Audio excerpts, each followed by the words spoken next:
Now when Adonizedek, king of Jerusalem, heard how Joshua had taken Ai, and had utterly destroyed it, as he had done to Jericho and her king, so he had done to Ai and her king, and how the inhabitants of Gibeon had made peace with Israel, and were among them, they were very afraid, because Gibeon was a great city, as one of the royal cities, and because it was greater than Ai, and all its men were mighty.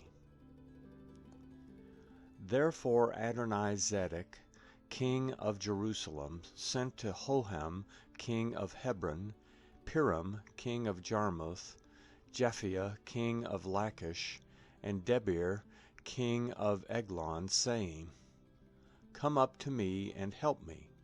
Let's strike Gibeon, for they have made peace with Joshua and with the children of Israel.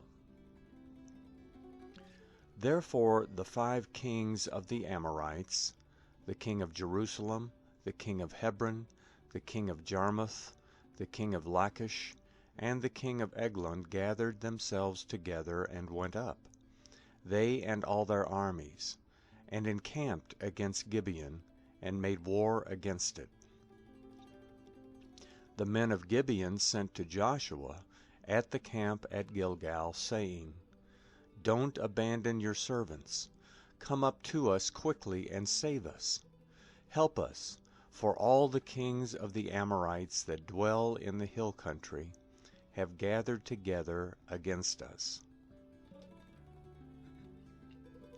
So Joshua went up from Gilgal, he and the whole army with him, including all the mighty men of valor. Yahweh said to Joshua, Don't fear them, for I have delivered them into your hands. Not a man of them will stand before you. Joshua therefore came to them suddenly. He marched from Gilgal all night. Yahweh confused them before Israel. He killed them with a great slaughter at Gibeon, and chased them by the way of the ascent of Beth Horon, and struck them to Azekah and to Makkedah. As they fled from before Israel, while they were at the descent of Beth Horon, Yahweh hurled down great stones from the sky on them to Azekah, and they died. There were more who died from the hailstones than those whom the children of Israel killed with the sword. Then Joshua spoke to Yahweh in the day when Yahweh delivered up the Amorites before the children of Israel. He said in the sight of Israel, Sun, stand still on Gibeon. You, moon, stop in the valley of Aijalon. The sun stood still, and the moon stayed, until the nation had avenged themselves of their enemies. Isn't this written in the book of Jasher? The sun stayed in the middle of the sky and didn't hurry to go down about a whole day. There was no day like that before it or after it, that Yahweh listened to the voice of a man, for Yahweh fought for Israel. Joshua returned, and all Israel with him, to the camp to Gilgal.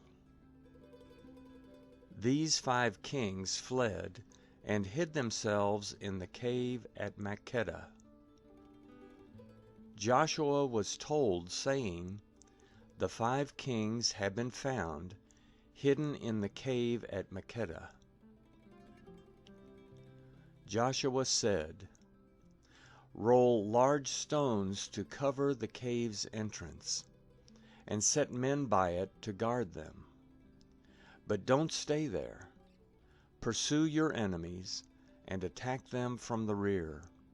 Don't allow them to enter into their cities, for Yahweh your God has delivered them into your hand."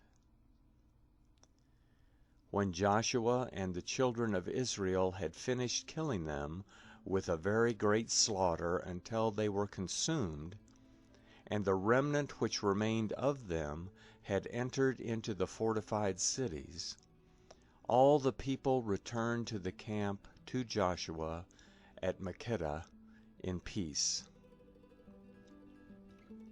None moved his tongue against any of the children of Israel. Then Joshua said, "Open the cave entrance, and bring those 5 kings out of the cave to me." They did so, and brought those 5 kings out of the cave to him: the king of Jerusalem, the king of Hebron, the king of Jarmuth, the king of Lachish, and the king of Eglon. When they brought those kings out to Joshua, Joshua called for all the men of Israel, and said to the chiefs of the men of war who went with him, "Come near, put your feet on the necks of these kings." They came near, and put their feet on their necks. Joshua said to them, "Don't be afraid, nor be dismayed. Be strong and courageous, for Yahweh will do this to all your enemies against whom you fight." Afterward Joshua struck them, put them to death, and hanged them on 5 trees. They were hanging on the trees until evening. At the time of the going down of the sun, Joshua commanded, and they took them down off the trees, and threw them into the cave in which they had hidden themselves, and laid great stones on the mouth of the cave, which remain to this very day.